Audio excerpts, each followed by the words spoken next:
Let me step on existing protocol to welcome to the Charles Williams Conference Hall. Here are the Ministry of Information, Cultural Affairs and Tourism, our distinguished platform guests,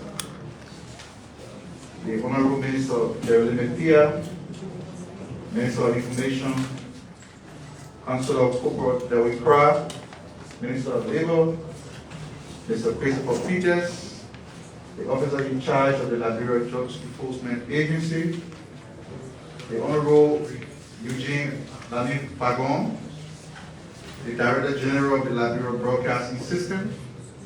So like the Minister said, we have a full house, and they are here to speak on development taking place at their respective ministries and agencies. So the Minister has authorized me to make the following remark on behalf of the Ministry. The President of the Republic of Liberia, His Excellency Joseph Imabwaka, has declared by proclamation today, June 20th, 2024, as World Refugee Day. Is declared as a working holiday to be observed throughout the Republic.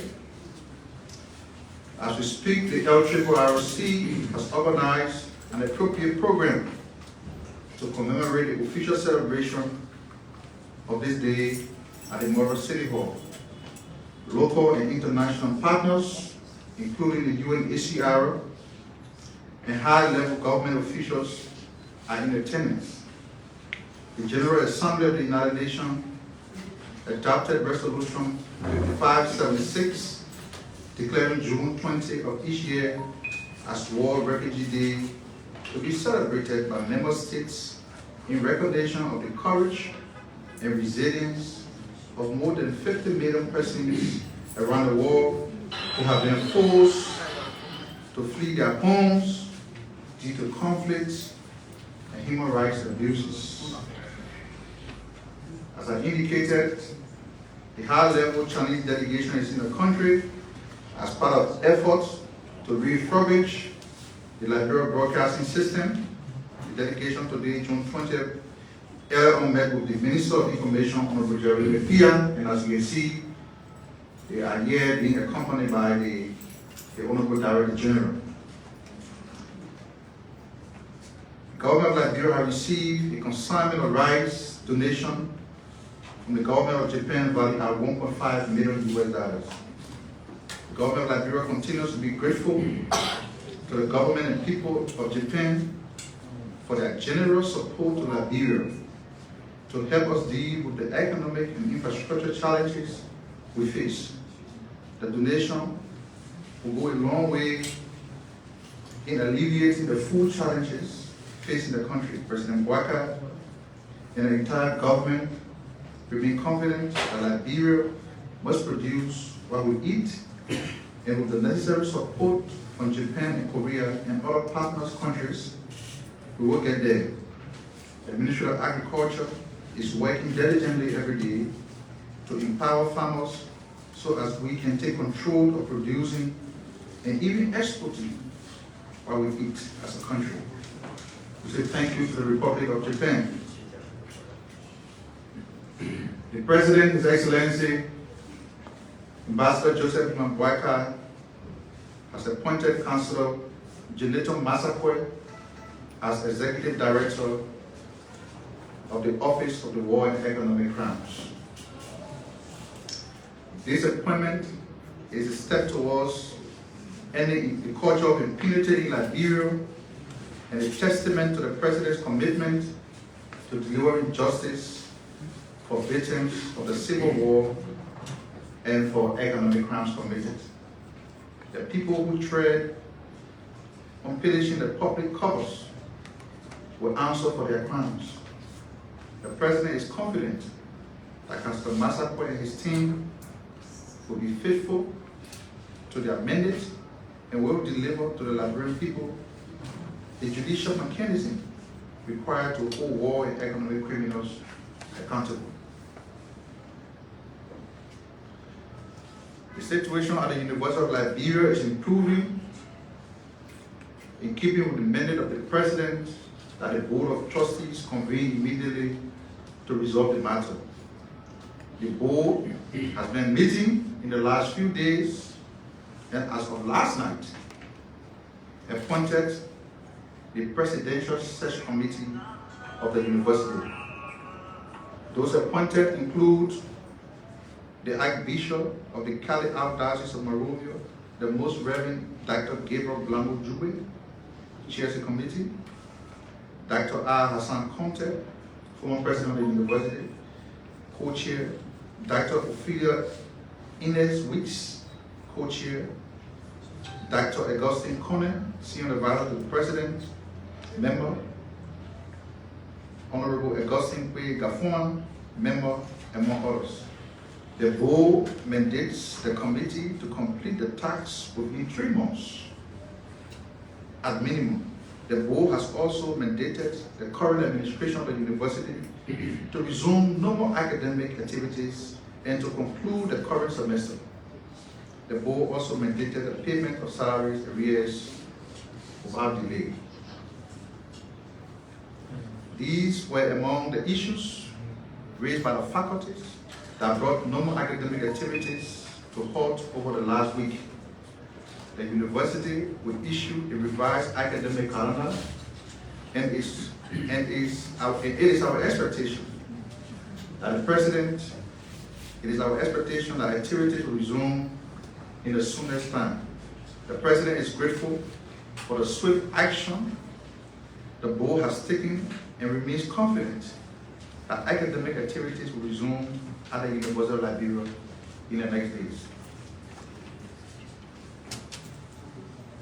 That being said, let me now invite to the podium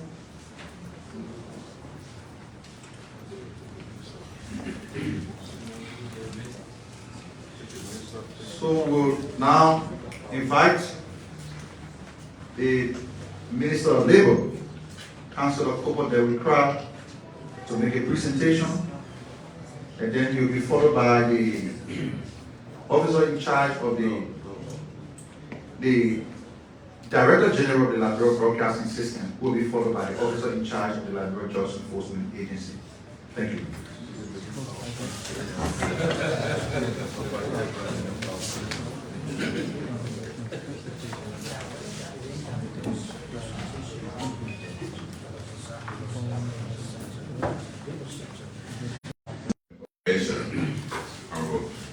Here, the Director General of the Liberia Broadcasting System,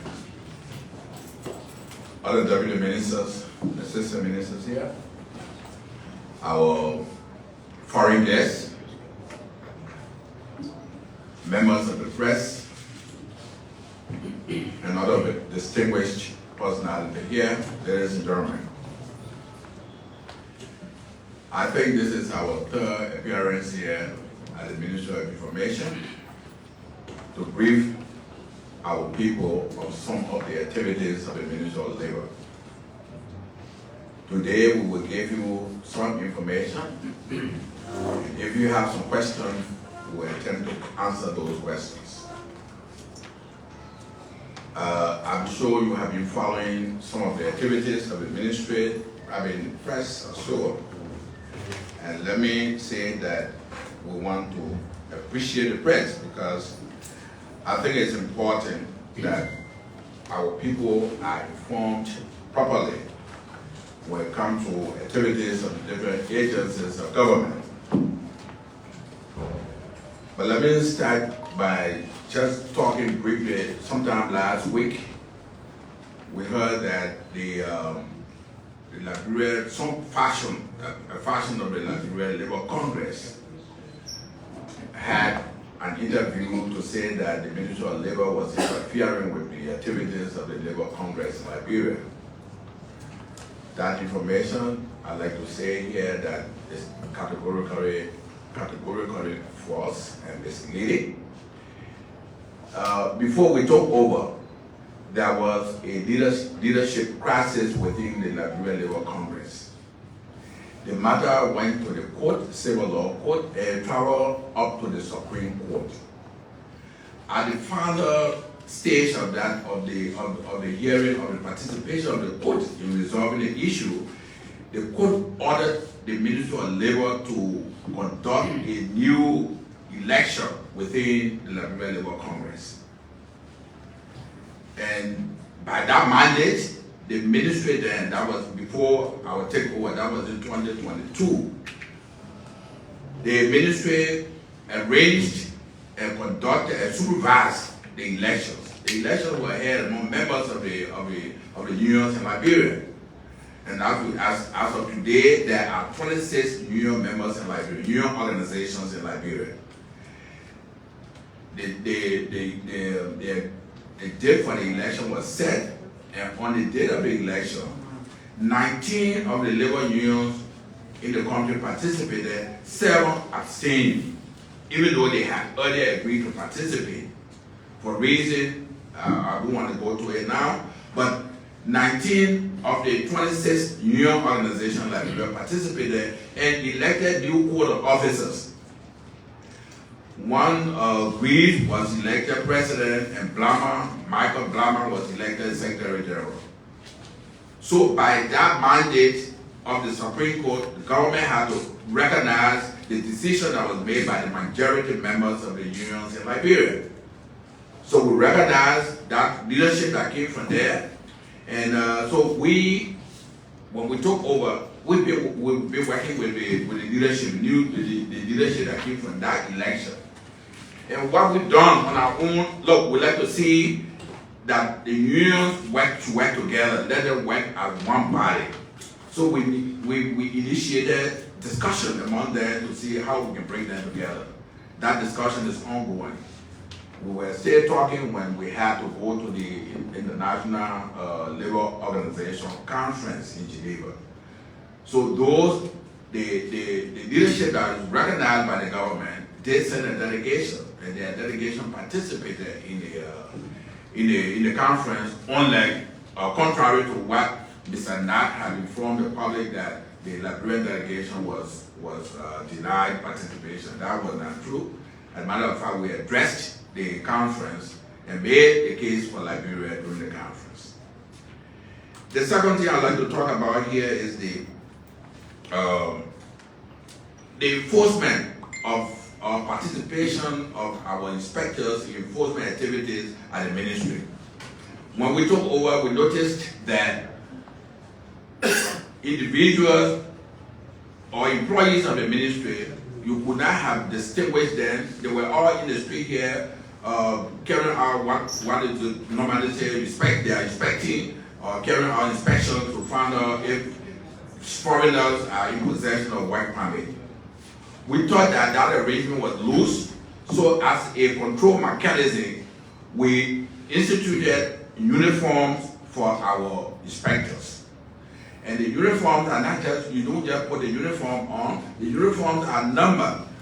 The Inspector General is number 1, is Deputy number 2, down the line. Reason for that is if we receive complaints from any business house or any individual that an inspector went on their premises and other misbehaved, we stay in the office and determine who was that inspector. So since we instituted that, the matter, the issue have been, the complaints have been very limited, and that has been working very well. We took another step to say, look, normally we have a region. All the counties have labor issues. Companies, concessions are in the different counties, and we have to have people to go there. But to go outside of Monrovia, Monserrado, in the New County, you must have a letter from the minister. And if I'm not in the country, a minister is not in the country, the acting minister must do a letter, give you a letter. And that letter must be taken to the superintendent of the county to introduce the team before the team can carry out any exercise in the county. And if you heard recently we ordered the dismissal of 5 persons. Why did we do so? Because even the 5 persons are not inspectors. For example, I'll tell you. You have one Erin Sipo who led the team. He worked in the area called child labor. He's not an inspector. Then you have one Victor S. Wimmer. He's a planning officer. He's not an inspector. You got one Samuel S. Sambula. He's an HIV a local person within the ministry. You got Bill Nine, who is a administrative assistant to one of the assistant ministers. So what did they do? They chartered a private car from here over the weekend, got in the car, and went to Buffalo and started arresting people, arresting aliens, collected all of their passports. I have with me here all the copy of those passports. 11 passports in their possession. The Ministry of Labor is not concerned about passport. That's for immigration if you have problem with that.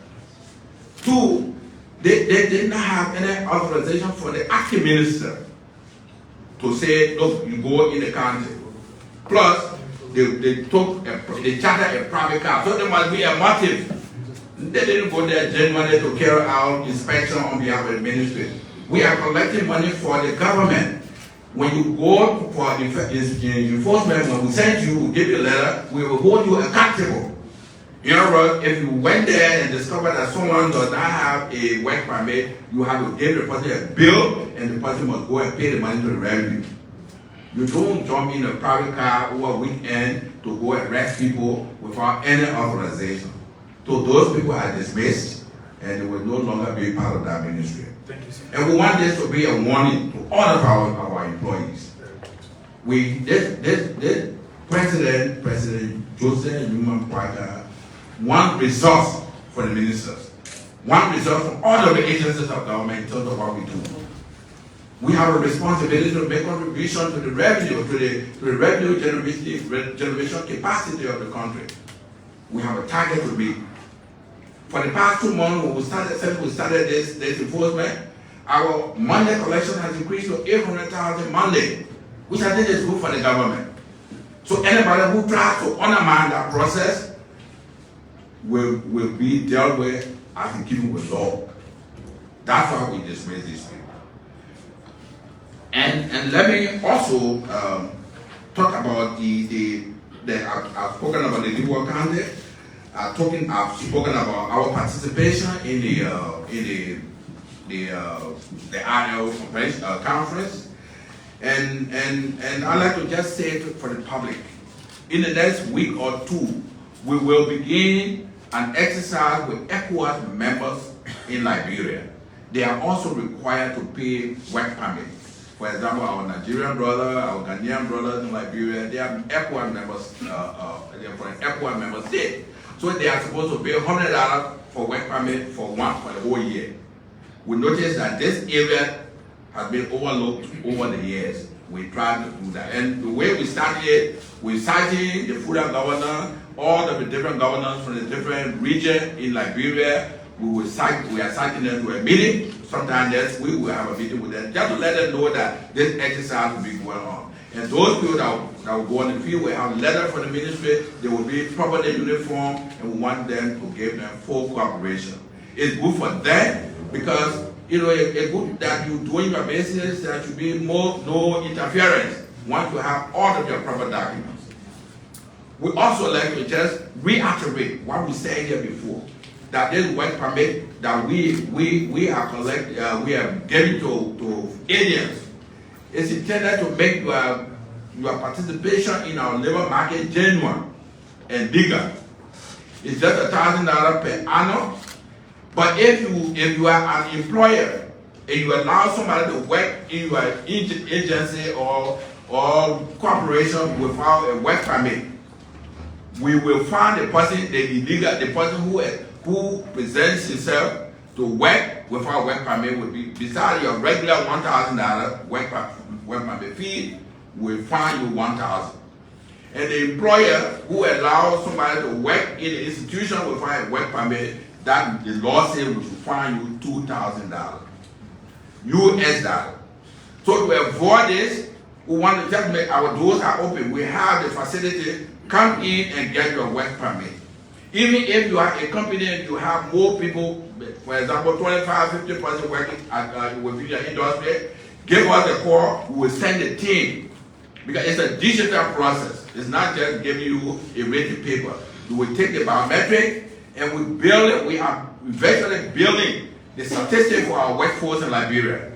So maybe in the next year or two, now we can say that, look, this is the kind of workforce we have in Liberia, maybe in the private sector, with companies, and with other institutions. Okay, but the last thing I'd like to speak about is, in Liberia, there were concerns that were raised by the international labor, at the International Labor Conference, that in Liberia we have two laws for our workers. We have one law for workers in the private sector, and we have another law for workers in the public sector. That is true. That is our law.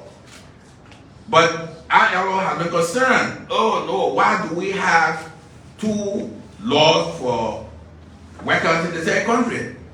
We said this is the law, this is the existing law that we have. Public sector's workers are covered by the Civil Service Standing Order.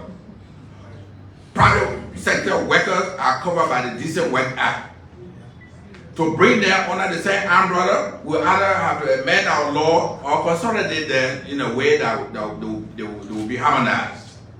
But until that is done, we cannot grant a union status to say health worker or civil servants in public offices. That's why government has been very, very careful. The law is there. We will try to maintain it until such time when we shall have taken steps to bring the both workers under one umbrella. But until then, this is the law that we have. And we have to respect our law. Even ILO is also under an obligation to respect our law. The thing that is good in London may not necessarily be good here. But even if we have to adapt it, we have to adapt it legally. That means we have to amend the law or consolidate the law. And so we ask them to help us with some experts to come and work along with us so that we can initiate a discussion. We have to be talking with the senators, the representatives, the lawmaker. We have to be part of it. So it's important to let people know. Because at some point, you have a situation where the health workers or the workers in the public offices will say, oh, we want, the people are refusing to give out union status. It's not the matter of the ministry giving you union status, but it has to be done as in keeping with law.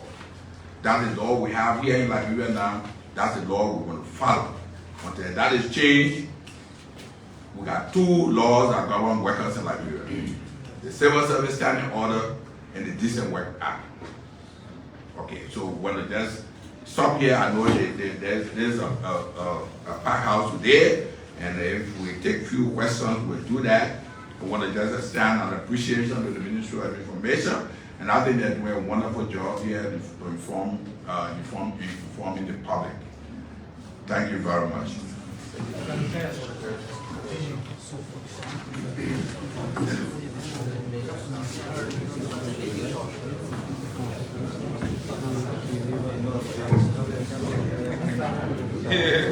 Focus on Liberia, that was the Minister of Labor.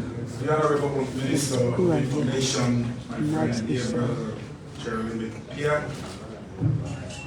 Our Honorable Minister of Labor, Honorable Councillor Cooper Kraft, my friend and brother from the LDEA, and officer in charge, Mr. Pierce, our foreign friends here, our deputy ministers and members of the Ministry of Information and the hard-working staff, members of the Fourth Estate, our visiting friends, more so our people in radio and television land listening or watching us right now. First of all, let me express my thanks and appreciation to His Excellency President Joseph Numa Boakai for the opportunity given me to serve the Liberian people the second time. But also thanks to the Honorable Jeremy Pierre for the timely manner in which the Liberian people, I shouldn't say timely, I should say timely, but mature manner in which the Liberian people are being informed, as enshrined in Article 50C. It is not a privilege, it is not whether or not the government wants to, but Honorable Pia recognizes the fact that it is the law. The law says the people have the right to be informed, and he takes into consideration Article 15C. So every Tuesday and Thursday, this ministry now, the new minister, has made it a point of duty to make sure the Liberian people are served in keeping with law, to give it the information that they desire. And so if you see me drag down here, today is the 20th. The 22nd would have given me my 90 days in office. And I like to say to members of the media, hopefully we'll get confirmation today, whether it will be Wednesday or Friday. We'll be making a presentation to the President of the Republic of Liberia on his quest and his mandate to take television to the entire country. As it stands right now, I'm not going to break most of the news. Then I will be taking the juice, all of this stuff, because I want the President to be shocked. We are going to shock His Excellency on what we have done for this country in 90 days. We want him to be shocked. So we'll not break that news. So the purpose for which we're here today is to tell the Liberian people that we are on course and that the President's mandate is in full effect. And to demonstrate that His Excellency had met with his Chinese partners, smoothing the relationship, and challenged us at LBS to follow up on his mandate and his dream for Liberia. And so we did. After he met with his Chinese counterparts, what we did was to just follow up as was mandated. We've had series of meetings at the Chinese embassy and at our LBS compound. So immediately following that, and based on our follow-ups, we were able to receive the Chinese team delegation on the first trial, led by Mr. Chris Ruang, head of delegation. They came, we did what we had to do, and we've been working seriously hard. So we've come to inform the Liberian people that when we signed the almost $5 million contract, which on behalf of the government, the chairman of the board of directors, and Minister of Information, the Honorable Jerry Pierre, who signed on behalf of the Liberian government. There were some of you who said, they signed it again. But hey, we've gone too far.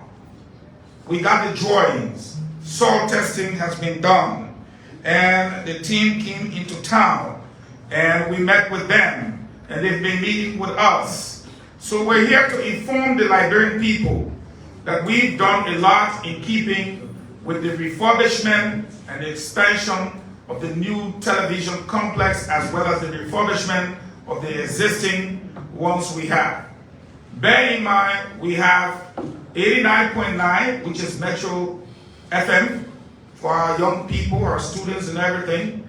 We have 97.7, which is our language radio station, all of our dialects and our local vernaculars. But bear in mind, our new management is changing things. The President Pro Tem of the Liberian Senate, Young Likan Mallory, she speaks Bassa, right? Unlike before, every government official, like Honorable Jerry Pierre that speaks Bassa, he will be interviewed in that studio in Bassa. The Honorable Cooper Kwa will be interviewed in the local dialect on some of the things that happen here. We're not saying if you can't speak your dialect, but if you can speak it, it is the right of the Liberian people to be informed. So just because they cannot speak English, we will not deny them. So the local dialects will encourage some of our government officials. I've already spoken with the President, and when we launch that program, officials with the people at the language radio station, the first guest will be Honorable Joseph Numa Boakai, who will be interviewed in Kisi. Again, we're bringing radio to the people like never seen before. So, with that said, this project is ongoing. We were supposed to break grounds in October, but because of our drive the extra energy, the time and effort we're putting in. I think this is Chris' third time coming to the country. And you can see the group that's there that I will introduce later on. Clearly, we work with the ministry, not the ministry, the Liberian Electricity Corporation. And I'm proud to announce today that one of the best friends of the LBC is Monica Tan. We have a 250 kVA transformer. And all of our little transmitter, the highest one we got there is just 2,000. Can you imagine? And your enjoy there is sweet. Even are able broadcasting on. But do you know that LDEA has got a 10,000 watt transmitter? Do you know that? That is capable of entering parts of Freetown, Guinea, and Ivory Coast, covering the whole country. Many of you don't know. But you know why it's been sitting in the box? It's because it can only be powered by a 500 kVA transformer. And guess who's answered the call of duty? The head of LEC, Monica Tan. He came by, he sent a team, they did an assessment, finished. It will cost 26,000 United States dollars to provide us not only the 500 kVA transformer, but to also bury all of our cable underground. And that project is ongoing as we speak. They will soon be meeting our friends here so that our friends can coordinate with them as to how it's going to work out with the new television complex and the refurbishment of the rest of the structure at the LBS. So that project is on course in keeping with the refurbishment as well as the expansion. Once that happens, then we are on course. So today I have come to show to you that the team from China has already arrived in country, the first batch, and I will just call them up quickly. Mr. Chris, can you come up? That's the head. He just come there. Mr. Lee Wen-King, project manager, is here. I know tomorrow the headline, the Chinese has arrived to do their duty. Chen Guangzhou, he's the program manager. He's going to run the whole program here for the project. And Liu Jia, he's what you call here procurement. Procurement, and a lot of procurement people laughing. Yeah. And we're going to have Zhang Feng. He's going to be the head of the formats, and that's the people that do the work. These are our friends. We expect 3 more to arrive in country. So you can see the people who's supposed to buy the material, they're here. The people who's supposed to do the work, they're here. The person who's supposed to head the project is here. The engineer is here. The head of the whole thing is here. They're expecting the other 3 to arrive in country probably next week or so, correct? So we are on course for that. As I speak to you, as I was saying today, the labor minister is here. We're doing the paperwork through immigration, through the labor ministry, and we're going through the banking institution, and everything is on course. So I just want to say to you, the Liberian people, quickly, that your programs on television and radios, on our various radio stations, are coming back. We have plans. We're working with the Army for Armed Forces today, a force for good, to return. They are in production stage right now for television. We have the police report. It's coming up on your TV soon. We have the immigration hour on your TV soon. Fire service report, and that is, they'll be teaching you how to prevent fire, how to handle fire, and in the case of building your structures, what you need to somehow avoid some of the issues we are having. We have the Liberian woman. It used to be today's woman. Chris, you can stay. You have a few words to say. Yeah, and we're going to have the children broadcast. We have 60 minutes around Liberia. Yesterday we gave the gadgets out. You will no longer watch TV and don't know what happened in Grandia or Lima. What has been happening is that they only say there was a mudslide in Lima. Yay, that's it. Yesterday we fitted all of our reporters with the necessary gadgets.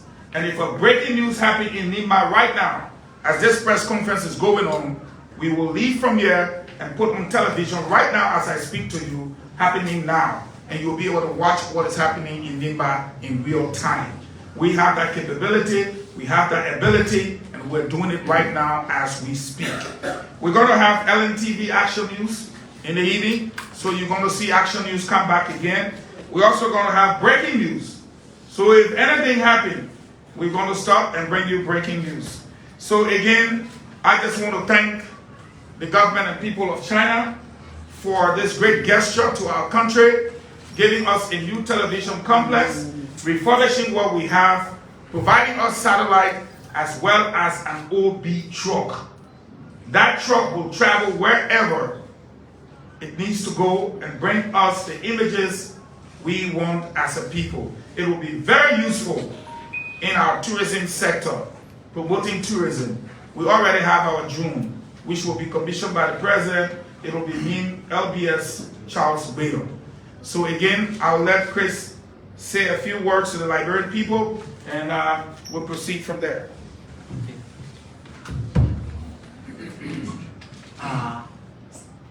Good afternoon, everyone. I'm very honored to stand here to speak with our Liberia's friends. It's our honor to invite by Minister Information to come here to stand to share our information to your people. My name is Chris Wang. I'm working overseas more than 10 years, and it's very happy to come to this country to do this work. And with the help of the Director General, and we have invested the site smoothly and get our some paperwork with the help of the Minister and the Director. I think our team will be hand over a very perfect work to your country. Please to supervise, okay? And I think with the help of each other, we will do a good work. Thank you. Thank you.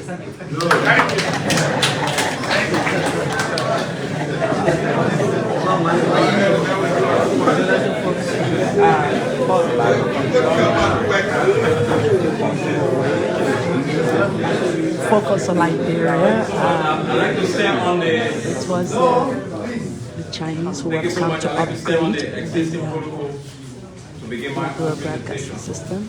Mr. And DG, this please is read a slot for the officer in LDEA charge of the Liberia Drug The Enforcement name of the Agency, show is War on Drugs. Fadiga, So speaking. I'm humbled to be on this stage this afternoon. As a matter of fact, this is my first major press interaction, and nowhere else you will get that but in this Charles Whale Hall, which is coveted for providing platform for the exchange of government information. So I'm honored to meeting all of you. So I'm Christopher Peters, and OIC for LDEA.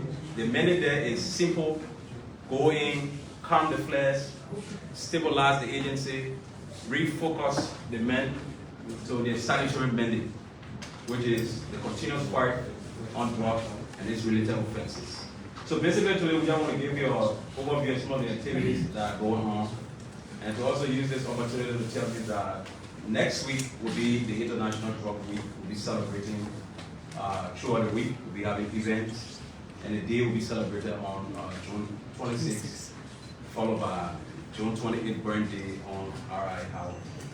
So we'll give you some slides about, basically about LDEA. Maybe you know some of the information already, but we'll just re-emphasize so that you know what we do every day when we go to work.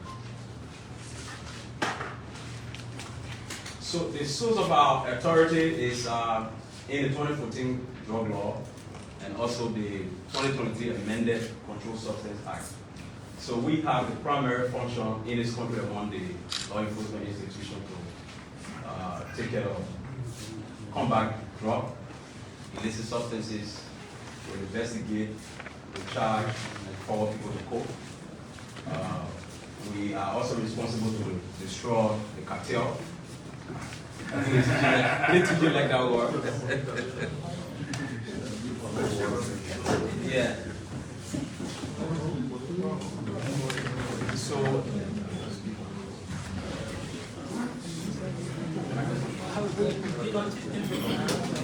yeah, so I mean, our sources are from the 2014 drug law and the Controlled Substance Act as amended in 2023. It gives off that those laws gave us power and authority to do what we do.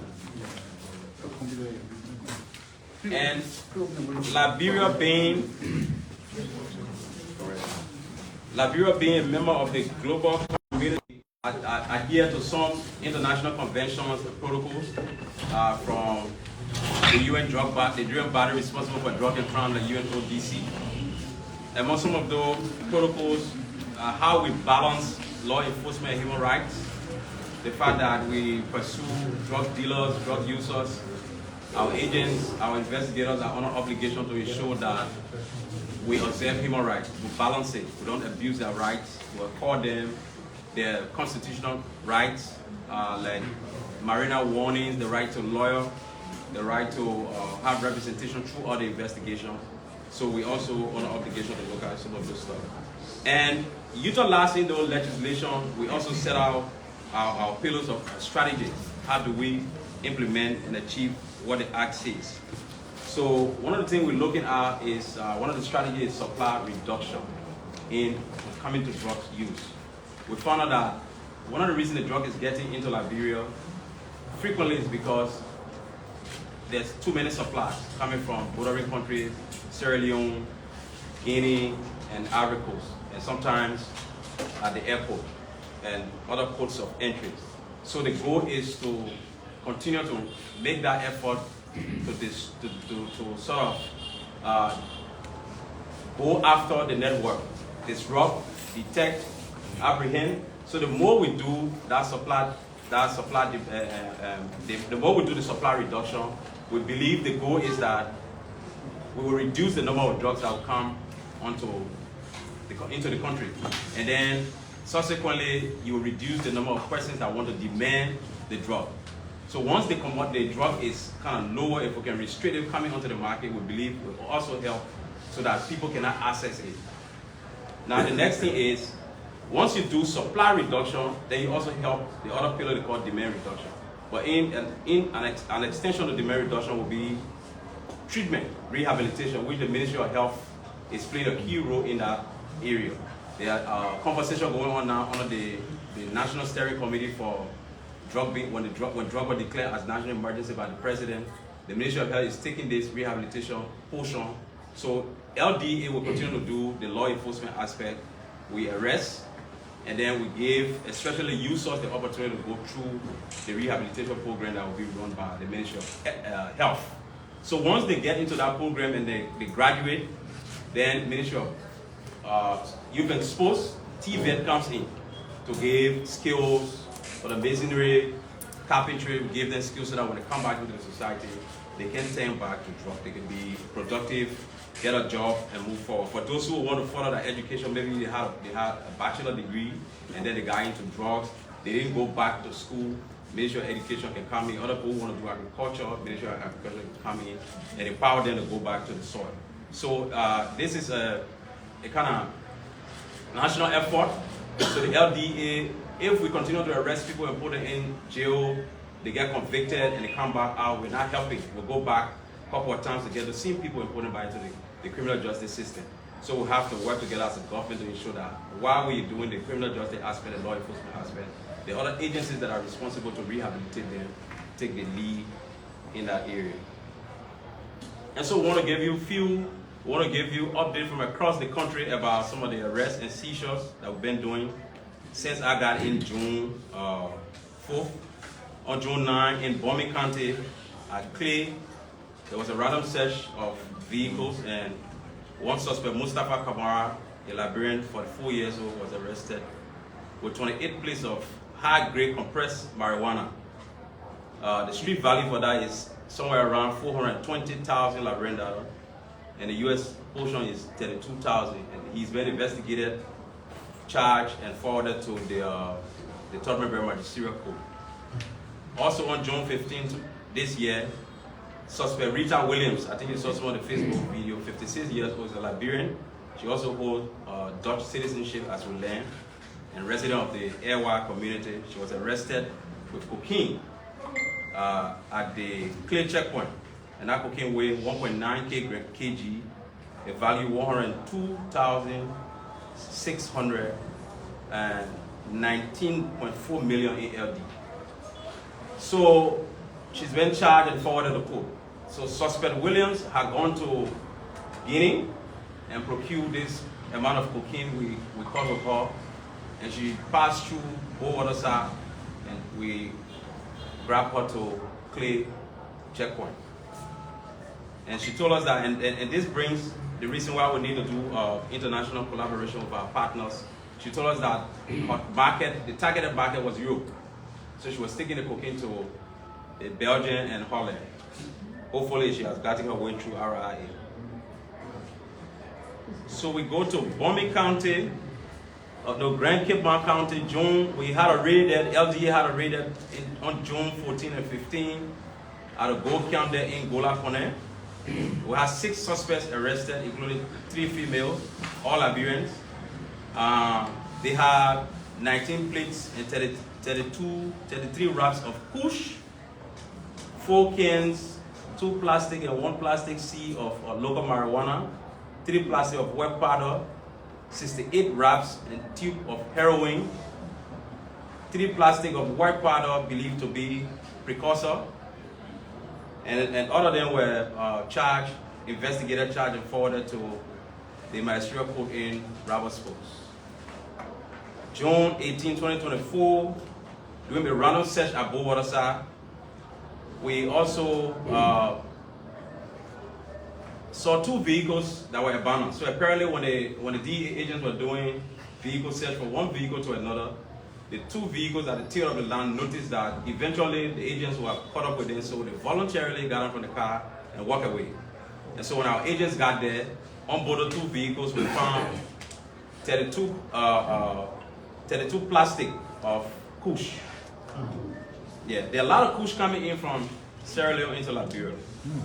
Yeah. And so we moved this stuff to Monrovia, and including the 2 vehicles because there were no occupants. Because of the quantity of the drug found, we had to move it to central headquarters because where we got better storage than in Grand Cape Mount County. And also on June 18, at the same border side, June 19, at the same border side, suspect Mohamed Sankor, that this one we had someone 42 years old, is a Sierra Leonean national, residing in Freetown, was arrested with 6 plastic of Kush, weigh 168 grams, and the street value there is $3,360 US, and in LD is $638,400. He's being investigated pending full trial. In Montserrado County, we have total Kush seized.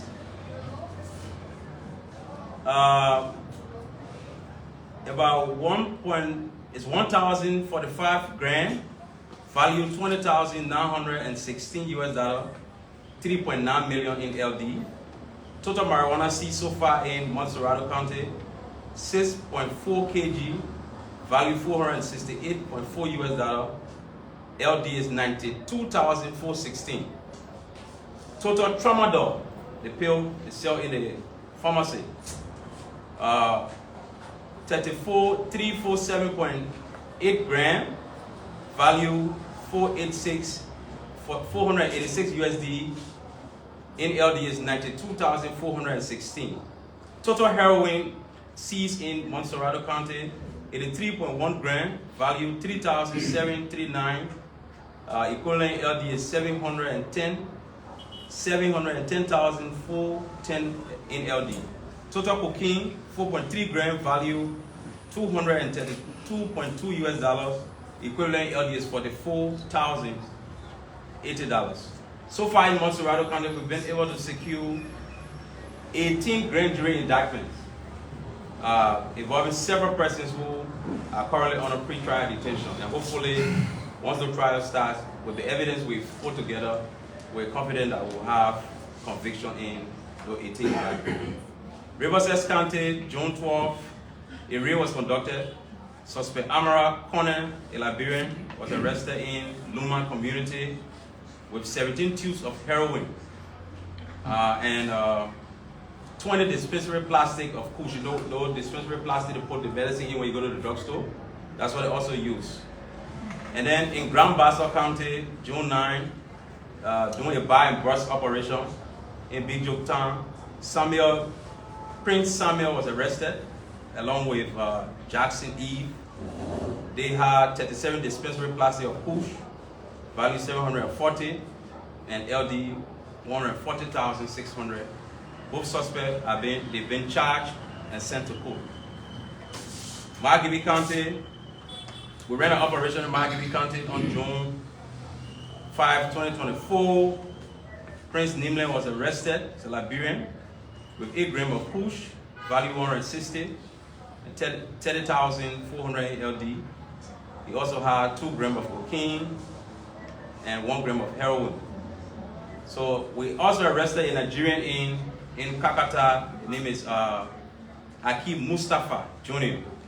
He was arrested with 4 tubes of heroin, value 1,800 US, 342,000 LD, with 21 wraps of cocaine.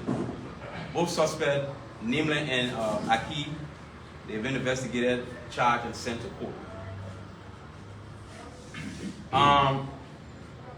As we conclude this update, we just like to highlight that next week we'll be celebrating the International Drug Day. The main day will be June 26th at the City Hall, so we'll parade from the LDEA office through Tottenham Boulevard to City Hall, where we'll have an indoor program. And then on the 28th, which is Friday, we will be going to RI Howard to Disco Hill, where we usually or annually destroy drugs that have been seized and disposed by the courts of Liberia. So the team, the global team for this year is, the evidence is clear, invest in prevention, and the national team for this year is invest in prevention for a healthier tomorrow. So you see that all around the communities, you see the impact of drugs. So it speaks for itself. I mean, it's a clear evidence that we all need to work together, the communities, the churches, schools, universities, civil society organizations, international partners. So for example, when we arrested Rita Williams, she was moving that product to Europe. So once we collaborate with these international institutions, we can deny a lot of the dealers from using Liberia as a trafficking point. So I want to say thank you, and we hope to see you two on Wednesday, June 26th at City Hall, so that you can cover the program. And I want to say thank you to the Ministry of Information staff for giving us this opportunity. And we'll be standing by if there's any question, we'll be willing to respond to that. Thank you. Thank you, Mr. Owasi. So, Jafun, so you listen to the, okay. You listen to the distinguished speakers. I show you how the question formula. Please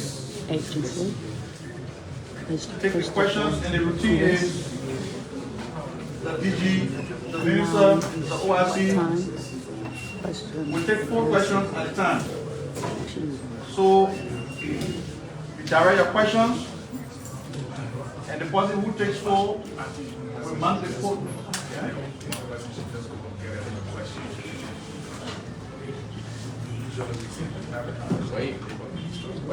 Okay, if you have question for the Labor Minister, put it to him, and then you come to the DG before the officer in charge of the LDEA.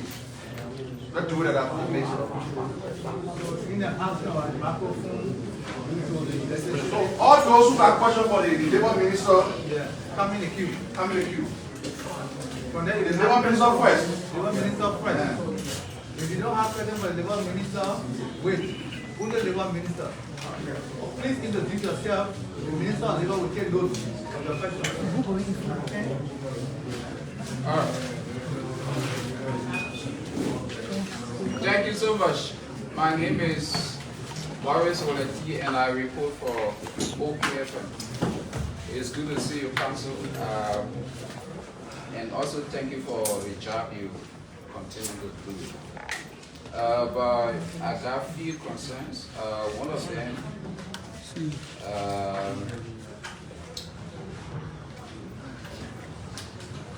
I think it was on Tuesday or yesterday when your acting minister, Mr. Imada Barnes, called on OPFM regarding the inspectors that we talked about that was sent to Baholo County. And then during his response to some of the people that called on the show, he said that the letter that was sent along with those inspectors was signed by him. I want you to please tell us, and I listened to you, you said that that the letter that was sent, quote unquote, it was signed from the Ministry of Labor.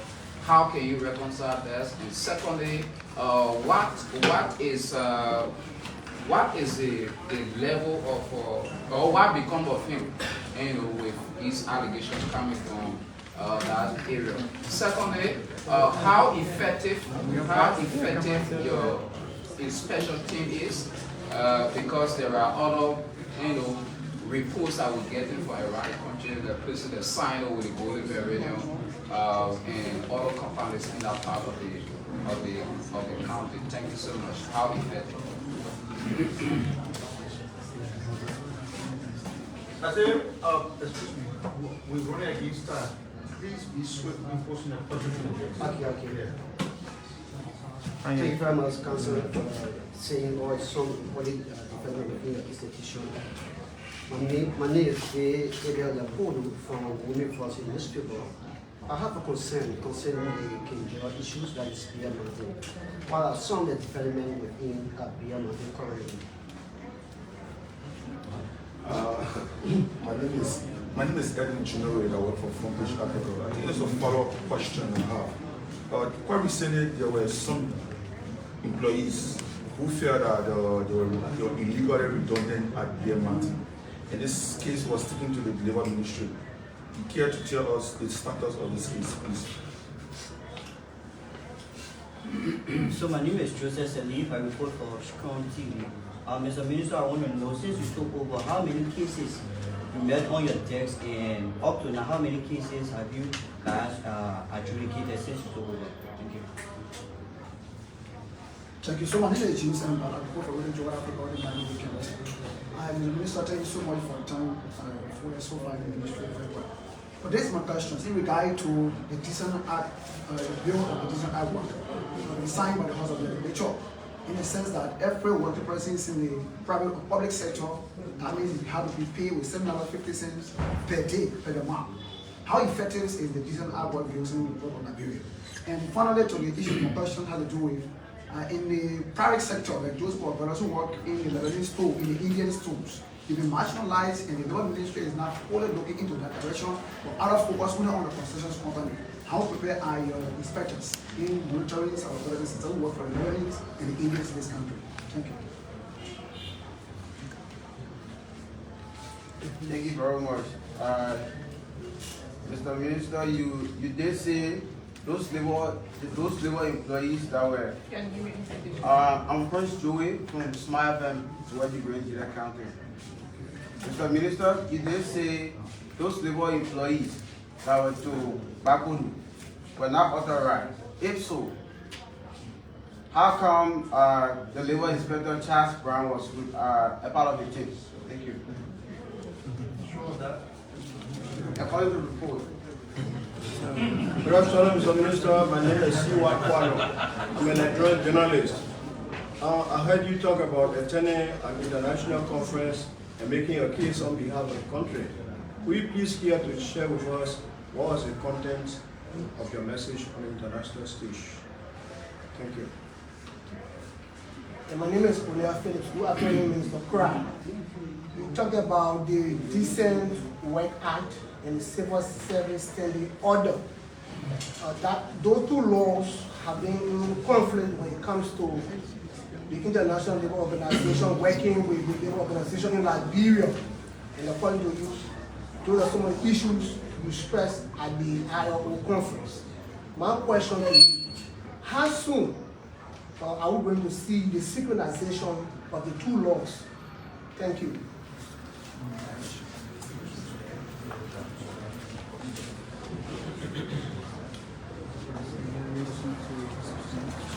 Okay, thank you very much. Yeah, the first question has to do with those that were dismissed, that were interviewed, that was allegedly conducted by one of the assistant ministers to say that you probably spent them. But look, every institution has rules. There's leadership, there's chain of command.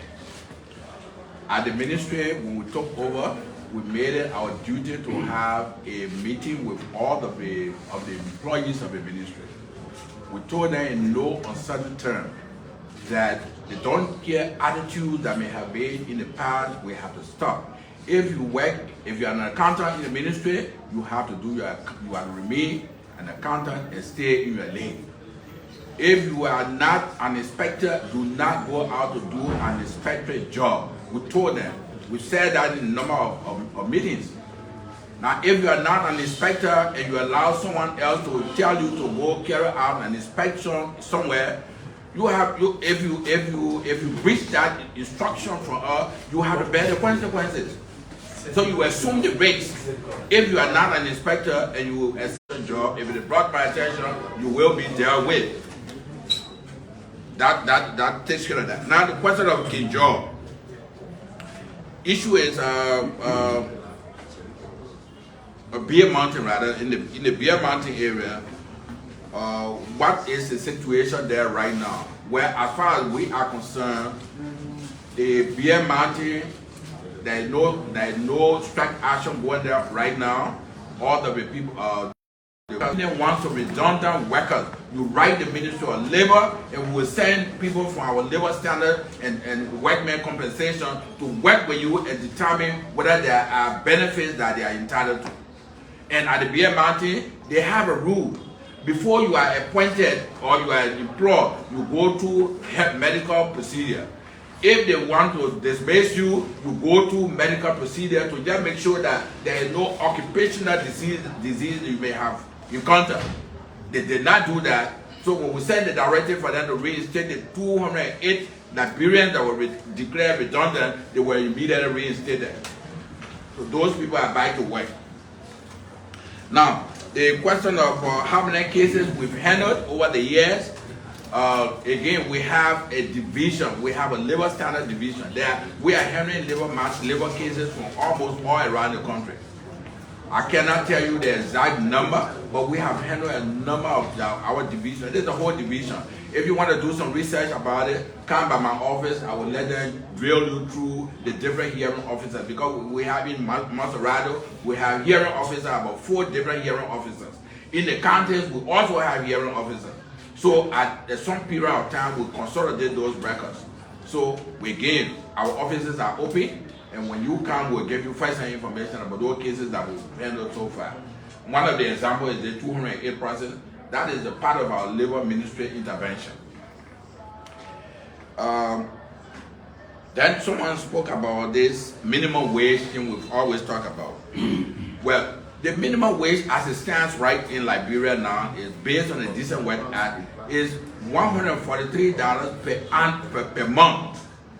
Nobody is supposed to pay anybody who works in Liberia below $143. And so the daily rate, I think, is like $5. The hour day is $5 and 30 something.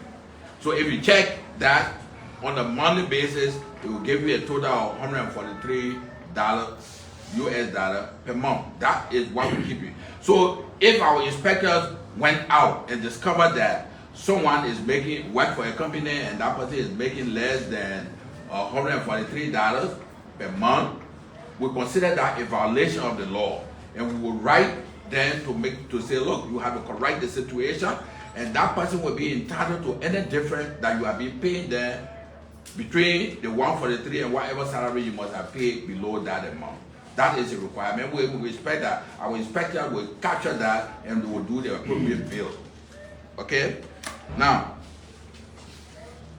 someone said that those who were dismissed, Charles Brown, the IG, was a part of that. No, to the best of my ability, Charles Brown is leading a team. We now have inspection went on in the Liberia County. We have people in the Western region. That Western region team is headed by Charles Brown. I know up to the time I came, he was supposed to be in Bear Mountain. There where they started. I think they concluded that yesterday. Today they are in bombing. So to the best of my knowledge, Charles Brown was not part of it. And if you were part of it, believe me, whatever action that needed to be taken will be done. But Charles Brown or the gentleman you mentioned, Barnes, they are presidential appointees. If they for any reason, if their action contravene our procedure, our law, we will deal with them through the president. It can't be something that we can't discuss with the president. But they know our procedure. They know the challenges we have in the ministry. They know what we have considered a red line that we say don't cross it. Someone wants to know what was the message at the International Labour Conference. Well, I think our statement to the International Labour Conference was published in one of the newspapers in Liberia before I even came, in the analyst newspaper. So if you're a journalist, if you don't have a copy, please get a copy. But we spoke about some of the challenges we have in Liberia. Okay? We have, for example, we promised that in Liberia, we want to promote equal work for equal pay. It's important. We want to make sure that there is safety in at workplaces. Those are all part of our statement. And if you don't have a copy, please, I will encourage you to buy a copy of the daily analyst newspaper, and you get a full text of that. The question of how soon we'll be able to consolidate the Decent Work Act and the Civil Service Standing Order. This is a procedure, like that was part of my statement to the ILO, that we also need some expert assistance from them. If possible, they will send us some people to help us. We are in conversation with the legislature. We have chair on labor in both houses, the Senate and the House of Representatives. We did some of these things that we've encountered. We are taking it to them to take that into consideration as they deliberate, work along with their colleagues. I'm sure it's important, and I think that might be a reason why our government is very much careful in unionizing public sector workers. And I'm sure in the future we will get to know all of that. But imagine if you have a situation in Liberia that the health workers are unionized and they decide to go on strike. You know what it will mean for the country. Or the police decide they are union and they decide to go on strike. So all of these are things that you have to carefully investigate and plan it. So discussions are on our way. I'm sure we'll get there one day. Thank you very much.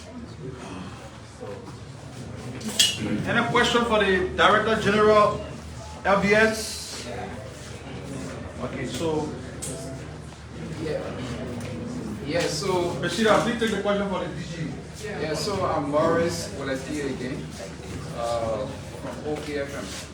So DG, I just wanted to know, how are you going about, achieving all of what you're achieving? Because recently I saw you with your drone, and later on I saw you displays on and with smartphones to be distributed. How are you managing?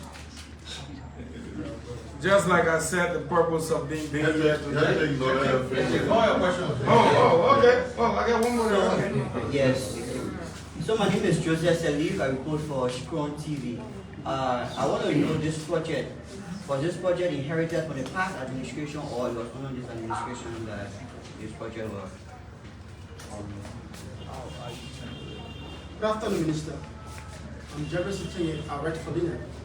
Basically, thank you for your deliberation as it relates to the project. I think it's going to benefit the government. And when do we expect this project to conclude? Thank you. That's not a question. Oh, they finished? Yeah. Well, thank you, all of you wonderful people. So let me start. The project is expected to last for a year. And so these guys are going to do a good job. We're expected to start in October. We might start a little bit early. So if we start in September of this year or October of this year, 2024, by 2025, they should be completing and turning over. So we expect the project to last for a year. As far as inheriting the project from the past government, the Chinese have always been helpful to us. Permit me to say, when you talk about a lot of infrastructural developments in the country over the last 50 years, we must give them credit. The Jackson F. Doe Hospital, the Chinese. The RIA Airport, the Chinese. The Fendel Campus, the Chinese. The Health Ministry, the Chinese. The SKD Boulevard, the Chinese. We can go on and on and on and naming projects. So it's not about the inheritance from which government. It's about the consistency of the Chinese to continue to help us as a nation. So if at all this project was started a long time ago, perhaps it could have been the dream of Samuel Kayando. What we do know is that this project is ongoing under the current administration. The contract signed under the current administration.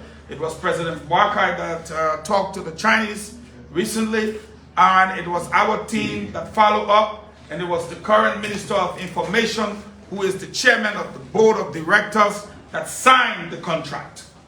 Therefore, it is under this administration, like all the other projects.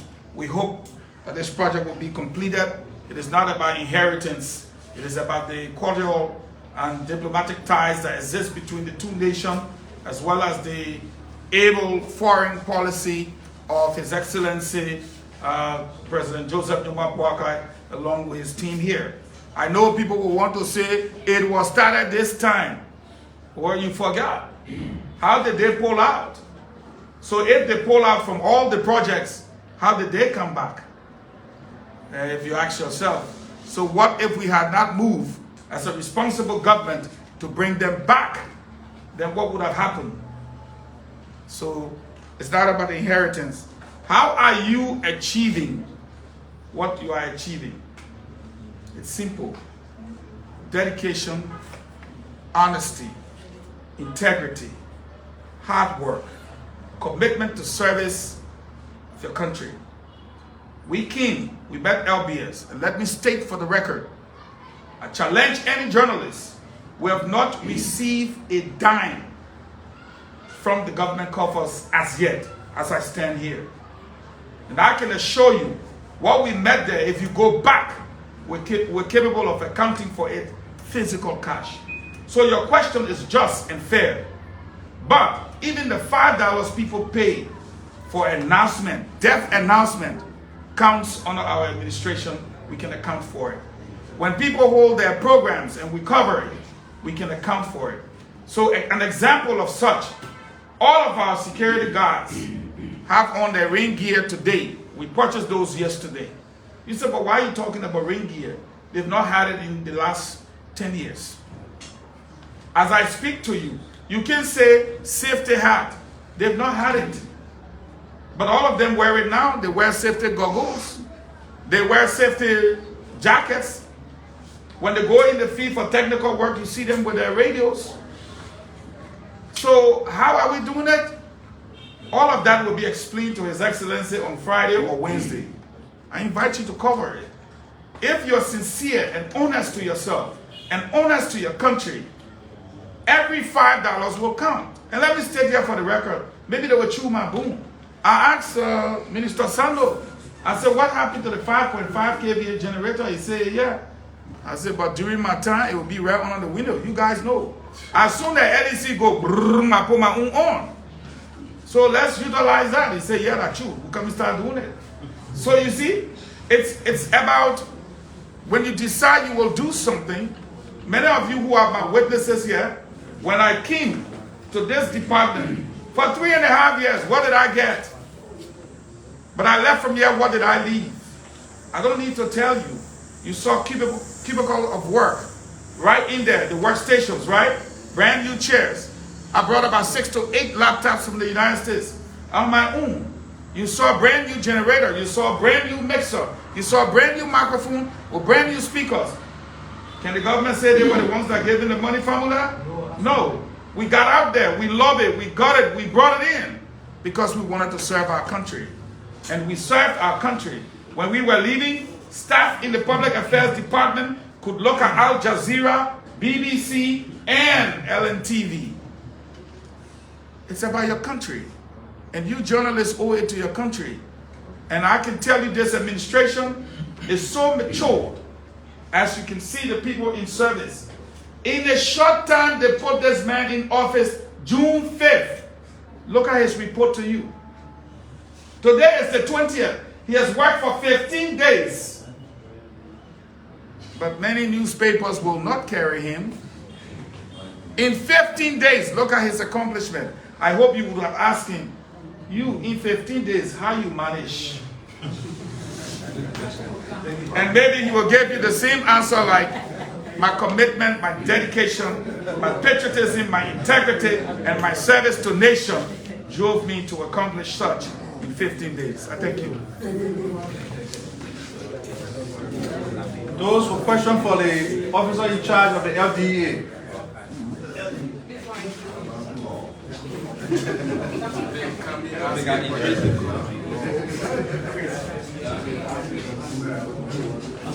Please be brief with your questions. Only one question because it's too long. I think about 10 persons want to ask the bank question. They're all waiting to the minute. Yes. Okay, my name is Samuel Dwyer. Samuel G. Dwyer. I'm a freelance journalist. Thank you for your effort. But then, not far from the headquarters of the LDEA, on Gibson Avenue, there's a church, white church. You found people smoking push openly. When it comes to Chispa Avenue, there's a kind of washing point. Those guys smoke the thing in the daytime. Yes. Why? Now, the question is, some years back, a female officer of the LDA reported about a drug discovered in the Lacidero car. When she was invited, she fainted. So what are the efforts? Because ghettos all around here. Why are we still having ghettos around the country, especially in Morocco?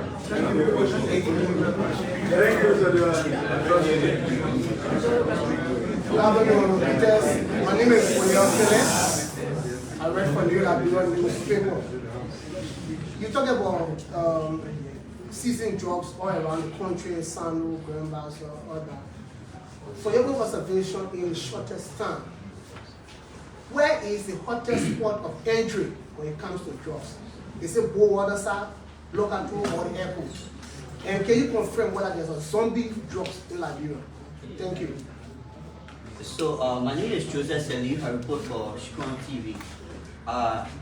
The community serves as one of the places where they carry on transaction. I want to know what's the channel in which our community leaders can, send information to the LDEA and be protected by the LDEA. What's up, Lord?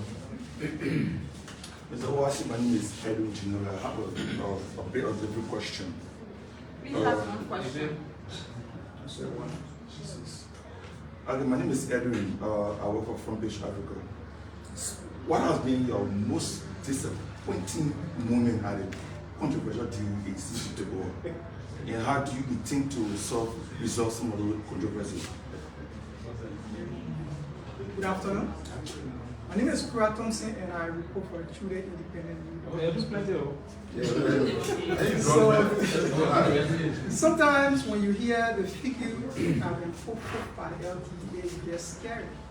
And people tend to ask, what is the DEA doing to address it? That leads to my question. how many cases have you been able to arrest across Liberia so far? And of those cases, how many have you prosecuted?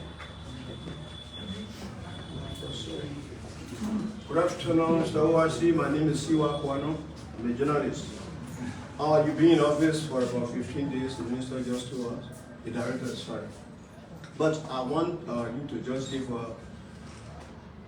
information on officers or your commanders in the field that they are reported that some of them, especially in Johnsonville community where I live, some of them will seize the drugs reportedly, and the drugs will emerge in the community, around the community. I don't know whether this has come to your attention. Thank you. Thank you so much. James and Baran, report from the Africa in County. And so, Chief, the questions here with a lot of groups in the LDEA, especially for those who be suspended. We learned that it is because of conflict of interest. The two bosses who have been suspended, someone will tell you today is my interest, and you should not touch the other person, and don't touch the other person. I'm going to information. How prepared are you? Say they have been already suspended and you are IT. How prepared are you not to repeat such an action if it is true and led to them suspension? And their area in Monrovia have been declared a no-go zone for DEA officers. How prepared are you to go into this area and get those drug addicts and the drug dealers? Thank you.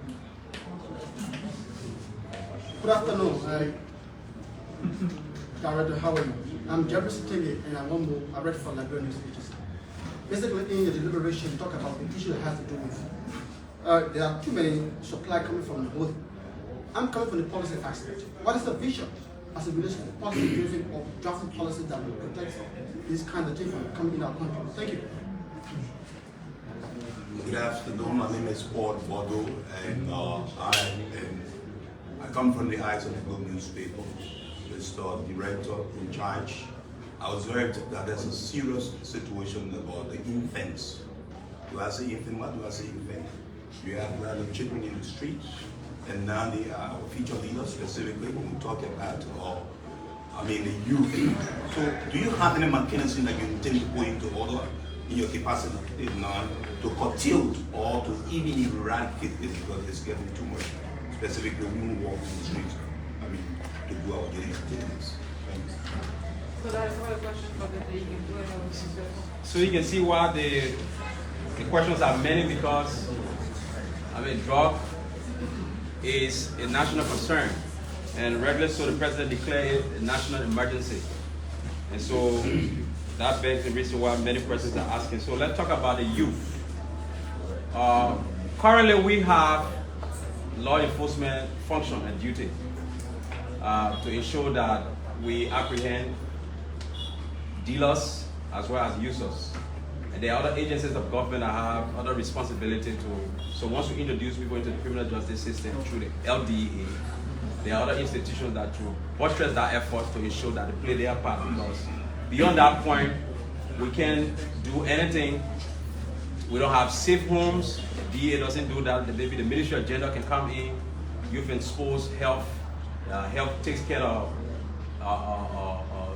treatment like rehabilitation, and then gender will get safe homes for these kids. So I think, and gender is also on the national steering committee that we are part of, so we can elevate this conversation there. But there's a national framework being formulated currently to ensure they address issue about kids in the street, issue about rehab, so that people can be going back when you're arrested, they come into the system, and then they go back into the street. So there are efforts on the way to address that through the national action. Policy for prevention.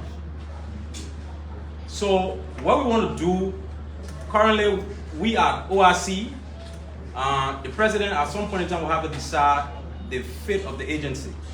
And so currently we're holding on, but there are already mechanisms that we're working on to reach out to communities. We want to take, because we saw the Lesotho model, it worked when they started working with communities to help them solve the problem. So we want to work with you, the press, civil society organization, churches, the Muslim community, high schools, colleges, universities, so that we can continue to go into the community and talk about this. Now, part of the prevention too is the border, the entry points. We need, again, LDEA too is challenged with the issue of logistics. We need to incorporate technology into what we do. If you see how our guys do the searches at the border, you'll be surprised because somebody's bringing about 10 bags of cassava. Within there, they got 2 bags somewhere in the middle. They got some push stack in the middle. You have to empty 10 different bags just to find maybe 2 or 3 plastic bags. It takes a lot of time. And part of the joint security, the reason why the joint security also to that place to facilitate trade. If you would take over 2 hours on one pickup coming from Sierra Leone, you're not facilitating trade. So what we need to do is to invest in technology and check and see if we can work with the partners to get training from abroad and train some of the local dogs, because we may not have money to bring a kid now, but we can train some of our local dogs to start sniffing these bags. That way you wouldn't be doing that kind of, you do a systematic search. So once the dog, you get a dog out, you deploy it on the bags, they go exactly to where the drug is hitting, and then they can elect you to put it aside. So we have to support, the work we do at the LDEA. We're hugely challenged, but I think with the necessary support from the government, and then with partnering with people like you in the community, we can do a lot in combating this national issue. Somebody talk about conflict of interest. Now, I'm not going to speak to the specifics about what led to the suspension because I was outside, and I think that is currently before the Ministry of Justice and the President's office. They have the authority to speak on it. But what I can tell you about my own integrity is that for the last 12 years, I've worked with the U.S. Embassy as the most senior local law enforcement officer in the U.S. Embassy. It takes a lot of professionalism and ethical strength to work with these people for 12 years on SCAF. And so I can guarantee you that once we are giving the right support, and I can tell you in the rank and file of the DA, they are qualified people, they are people with skill set that we can utilize to work with all other sectors so that we can tackle this problem we have in our country. So about officers being accused of seizing the drugs and redeploying into the community, the LDA has an office called Professional Standard. So that office is responsible to handle cases of complaints coming against our officers who may be acting allegedly outside of what is expected of them. We encourage you, the press, member of the community, if you see any of such conduct, please report it to us. There are cases we're currently going, I inherited a couple of cases about professional misconduct, and we're trying to go in through it. And once we see the recommendation, once we see the findings bordered on criminal conduct, we'll refer it to the LMP for onward prosecution. Those officers will actually be suspended or dismissed, depending on what the internal regulations say. We'll be turning them over to the LMP for onward prosecution. And trust me, once those people are convicted by our courts, they can work with the LDEA, because the work we do, we have to be professional, we have to be ethical, we have to restore that sense of confidence in you, so that when you see a ghetto around your community, you can have the hope and the trust to call us so we can come and solve the problem. Now, currently, we have communities that have been erecting our offices to work with them to either raid ghettos or apprehend people who are dealing in the community. So we want to encourage you too. Now, without the community, we can succeed, because we see in Fiamma, we have all these detachments around the country, and we have all these other stations around Montserrado. It's not possible that we'll be everywhere at all times. But you live in a community with these people. Some of you are landlords, some of you are tenants, some of you are colleagues to these people.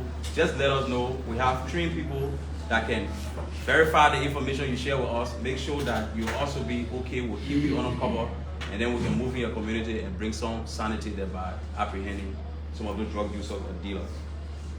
My disappointing moment was the day I walked in the LDEA, the first day.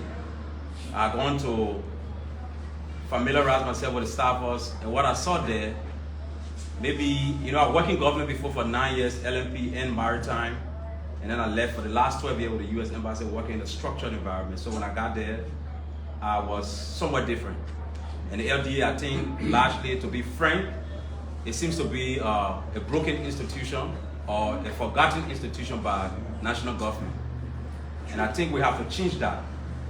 We have to change that. The challenges are enormous. And so when I went home and I lied on the bed, I said, Chris, this is what you want to do?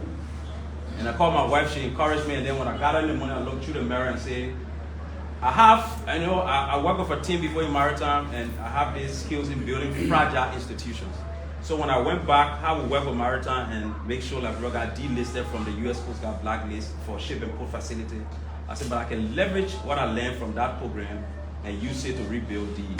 Now, one of the courage there too, a lot of the people there, they have the passion and willing to work, but they need leadership and they need support. So yes, that was a point of disappointment, but I use it to motivate myself and help the country, especially when the president called upon you and said, look, move here and see how you can help. Those are one of the calls you don't easily turn away from. So we're using the people we met there, their passion, their support so far as a motivation to work with them and see how we can improve what DEA is supposed to, so we can put DEA to the level where it's supposed to be.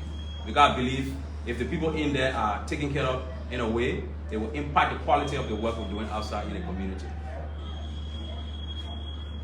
Protection of community members who send up information, yes. Like I said, I receive letters, I receive text messages, I receive calls, and none of those people who provided the information to us will tell you that they face any reprisal from community members. So once you call us, we have people that will reach out to you, they will scoop the area, we will verify the intelligence of the information, and then we plan our operational strategy how to move in. So we encourage you, don't be afraid. Your need will not be on Facebook. Nobody will know who to talk to us because we understand what can happen when people are retaliating. Observation about where we are having difficulty in terms of border area. This interaction was just an opportunity to tell you what we're doing since we took over. But we have a monthly stats that come out to tell us what are the crucial areas. But currently, from a cursory observation so far, Sierra Leone, the Bowater side, and all the other illegal entry points, I think they put it at over 200 illegal entry points. One of the ways we could solve that if we have drones to patrol that place day and night, and then you have motorbikes and vehicles to move in. Once the drone spots something, send a signal to the command post, but we don't have those kind of sophistication, so we just depend on what is passing through the official border point. But even what is passing through the official border point is a difficult, Sierra Leone is putting a difficult problem for us. Dealers are going into Guinea, and then they're coming back to Sierra Leone and using the Bowater side. So just in the last 2-3 days, there are 2 million kush coming out of Sierra Leone in huge numbers. So I think, from my observation, to answer your question, Sierra Leone is currently is a problem for us. We got to do something about it. Gibson Avenue, Chismo Avenue. I would thank all my operation people here, they're hearing it. We'll do something about it, and thank you for the information. But we are not sitting in fear and knowing that there are ghettos around us and we're not doing anything about it. But since you bring it to our attention, we'll case the area and see what we can do. So I think I've answered substantially a lot of the questions. You got a question? You're standing? Oh, okay. All right. What is the one? What is the number of cases that you have arrested, and how many you have prosecuted so far? So far, in Montserrado County, we've secured 18 indictments. Just before walking in here, we got a conviction today in Wapolu, and that person was arrested on March 3rd, and they got convicted today. So I can't give you the stats of the number of convictions we got around the country, but when we come back here, the next time we'll be able to provide it. But for Montserrado, at least we have, in the last few weeks, we secured 18 indictments. And all of those suspects are in pre-trial detention. And so the next term of court, these cases will be moving for full trial. And with the evidence we have, we show of getting 100% conviction from the 18 indictments. And if we do, we'll come back and let you know.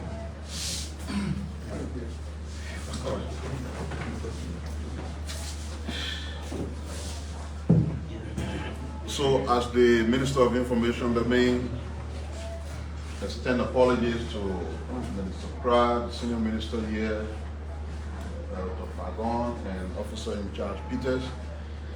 LEC has been doing a very great job. They know our schedule and they keep the schedule very well. But what just happened is that it's not a power outage.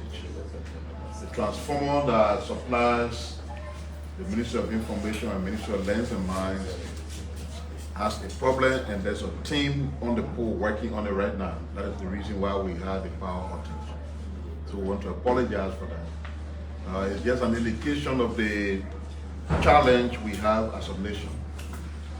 We still have huge deficit in providing some of the social services that we should provide as a government.